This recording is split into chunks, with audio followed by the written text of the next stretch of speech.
Audley described themselves as the David to Newcastle Town's Goliath in tomorrow's Sentinel Cup final, and say that suits them just fine.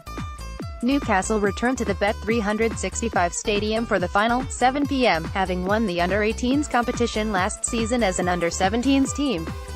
That was actually the club's third win in a row. So, Audley have plenty to do, but Mike Sellers, who runs the team with co-manager Mark Ashe, says his team go into the game as underdogs, but undaunted.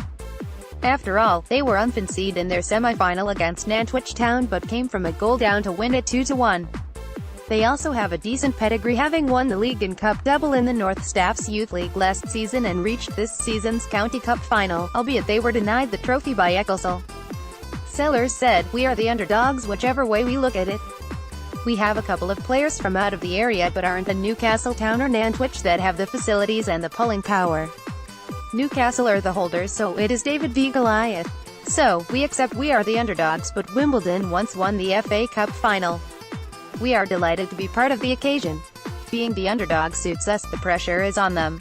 Tom Pope says Dan Turner has bright future at Port Vale. "We have played them in previous seasons and although they have beaten us, it has been narrowly.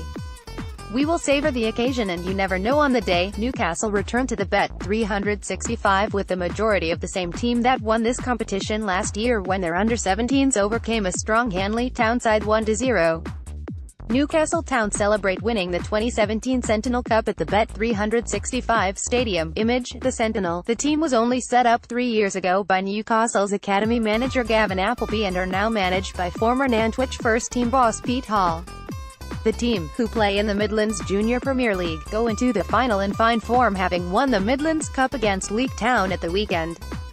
Awards dinner would have been rewarding failure, says Stoke fans chief. They also have the experience of playing at the Bet365, having won the Sentinel Cup last season. That continued Newcastle's superb run in this competition. In 2016 their under-17s beat their under-18s in the first ever Sentinel Cup final featuring two teams from the same club. Their winning run started back in 2015 when they overcame Mallorca in the final. Gavin Appleby accepts his club have to shoulder the burden of being favourites, but says there is no way they will be writing off Audley. He said, "We have been there ourselves. When we won it last year we were in the final against a very good Hanley Town team. We have also had to beat a very good Mallorca team and beat ourselves in a final. So, the last 3 years the team that has won it has gone into the game as underdogs. We have to buck that trend and we certainly won't be taking this lightly."